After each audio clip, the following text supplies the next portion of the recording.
युधिष्ठिर की बात और भीम का नगाड़ा बजाना।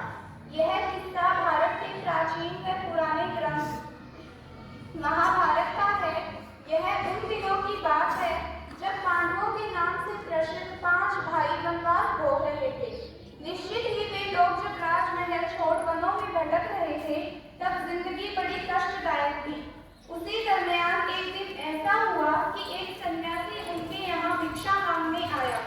उस समय उनके सबसे बड़े भ्राता युधिष्ठिर द्वार पर ही खड़े हुए थे। अब भारतीय परंपरा के अनुसार कोई भिक्षा मांगने आए तो उसे खाली हाथ लौटाना नहीं चाहिए। ऊपर से यह तो युधिष्ठिर थे, जिन्हें धर्मराज भी कहा जाता था। लेकिन दुर्भाग्य से ऐसे हालात थे कि उस सन्यासी को देने के लिए घर में कुछ न था, और जब नहीं था तो नहीं ही था। अब उसमें परंपरा भी क्या करेगी और धर्मराज का होना भी क्या करेगा। परंतु युधिष्ठिर इस बात से काफी दुखी हो गए। सन्यासी को खाली हाथ लौटाना उन्हें चुप रहा था, तो वो कोई उपाय न देख उन्होंने दोनों हाथ जोड़ते हुए सन्यासी से कहा, मैं क्षमा मांगता हूँ कि इस समय हमारे पास आपको देने हेतु कुछ भी नहीं है, परंतु आप कल अवश्य पधारना। वादा करता हूँ कि कल मैं आपको भोजन करवाकर ही विदा करूंगा। युधिष्ठिर के इतना कहते ही सन्यासी चले गए। यहाँ तक तो ठीक, परंतु उधर बाकी भाइयों और द्रौपदी के साथ बातचीत में मशगूल भीम के कानों में यह बात पड़ गई। बात सुनते ही जाने क्या हुआ कि वह भीतर से एक नगाड़ा लेकर बाहर आ गया और बाहर आते ही जोर जोर से नगाड़ा बजाने लगा। स्वाभाविक रूप से नगाड़े की आवाज सुन बाकी लोग भी बाहर आ गए। इधर सबको बाहर आया देख भीम और मस्ती में दुगने जोर से नगाड़ा बजाने लगा। संयोगवश उसी समय उनके अजीज मित्र कृष्ण पांडवों की खोज खबर लेने वहां आ पहुंचे। सबने उनकी आगे बढ़कर आह्वान की, लेकिन भीम अपने नगाड़ा बजाने में ही मस्त था। कृष्ण को माजरा समझ में नहीं आया।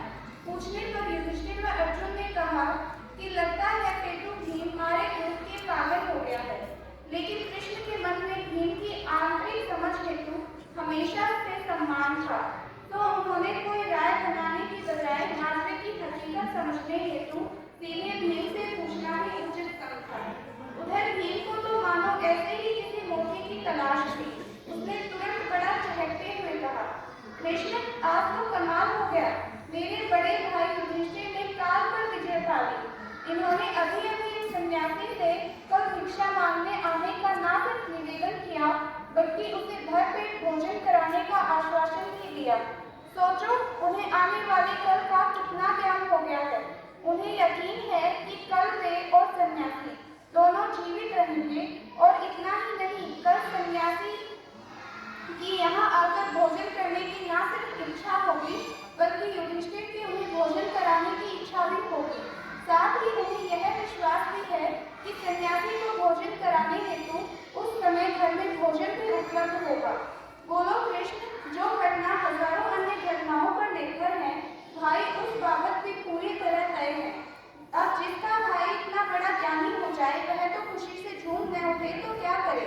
भीम की ऐसी बात सुनते ही जहाँ कृष्ण की हंसी छूट गई, वहीं युधिष्ठिर के होश उड़ गए। मनुष्य जीवन सिर्फ वर्तमान है, भविष्य सदैव से अप्रत्याशित है। भविष्य में घटने वाली छोटी से छोटी घटना हजारों कारणों पर निर्भर है।